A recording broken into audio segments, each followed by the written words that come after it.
What's up everyone, welcome back to the channel. My name is Constant, and today we are going to be going over the final proposed balance changes in the patch 4.12.0. So I want to start doing more balance changes, updates type things. I like doing this podcast style where I just talk about it and give my opinion. This is no pro opinion. I'm just a small caster and a diamond level player, so I mean, try not to take this with a grain of salt, but I'm just going to be giving my best opinion on what I think of these balance changes and if they're good or if I disagree with them at all.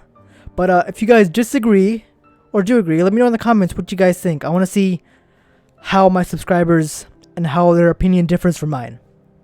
But let's get right into it. Terran Widow Mine. Drilling Claws upgrade no longer grants burrowed Widow Mines invisibility while reloading. Instead, the existence of an armory will grant burrowed Widow Mines invisibility while reloading.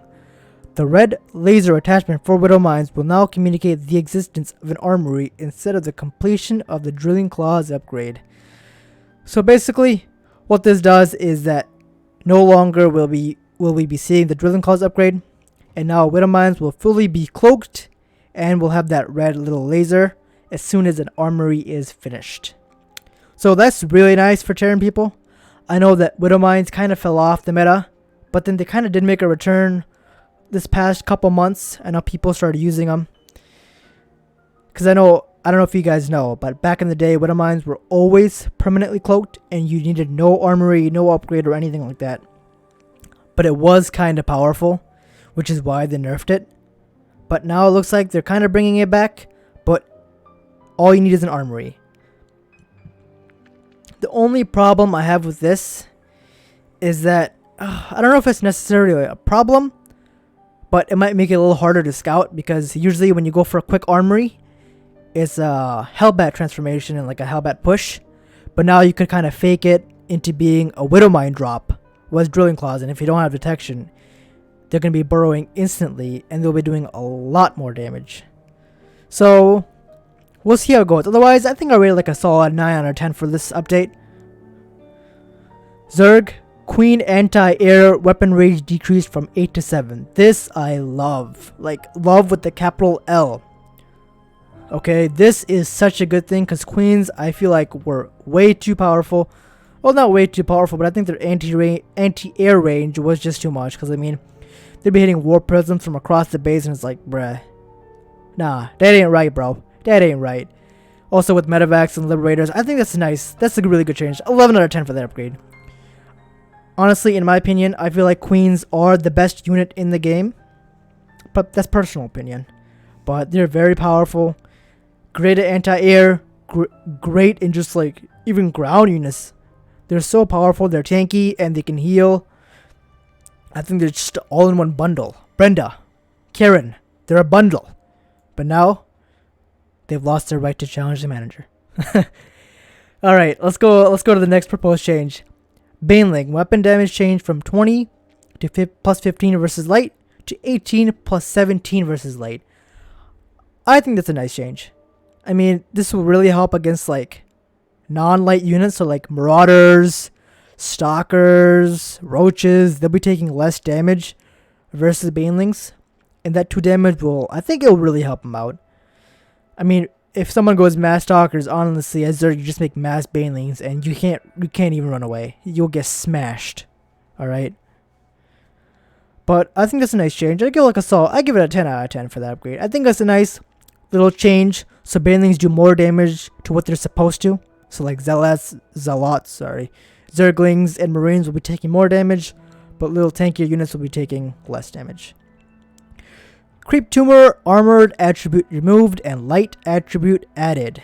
So that mainly is for like, well, the new proposed change for the Oracle was one, and then like Hellions or like, I don't know, Adepts, maybe helping clear creep.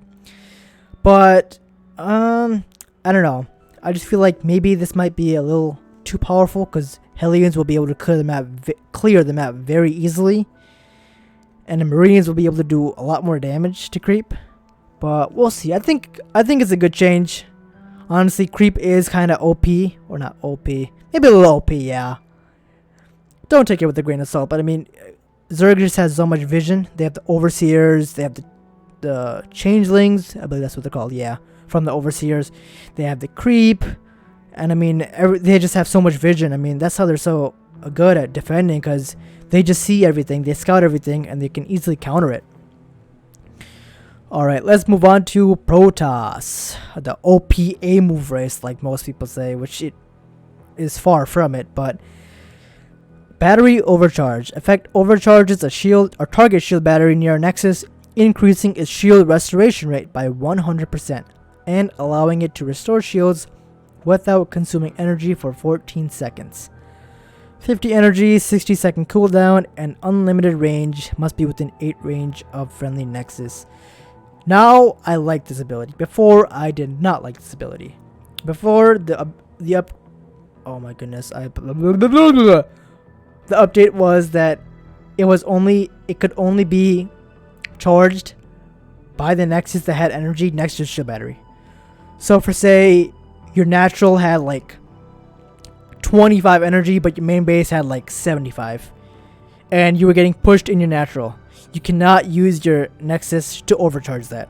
That's what the proposed change was. I'm glad they changed it so that now any nexus can overcharge a shield battery within 8 range.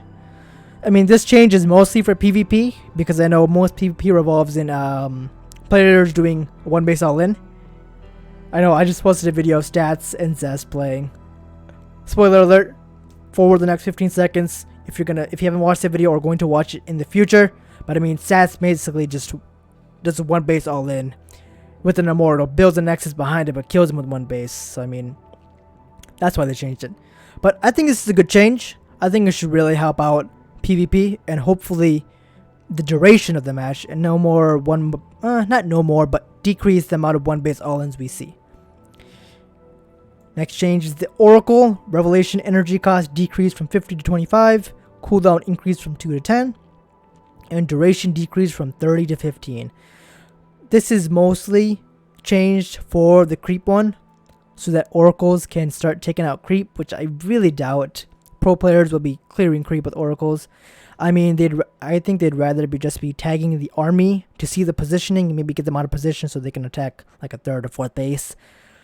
I don't think it's very viable just to clear creep. I think pros would rather have it be 30 seconds and it be 50 energy.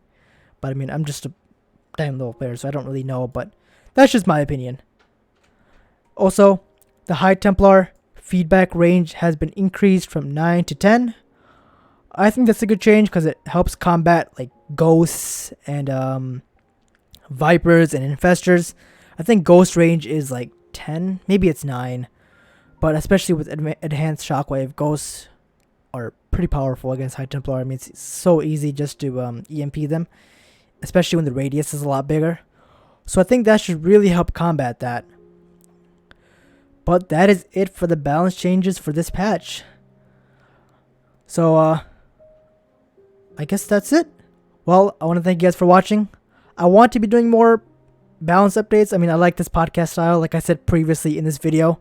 So if you guys enjoyed watching it, let me know. Well, that is it for me. Thank you for watching. If you enjoyed what you saw, if you liked it, please leave a like, subscribe, and I will see you guys in the next one. Peace!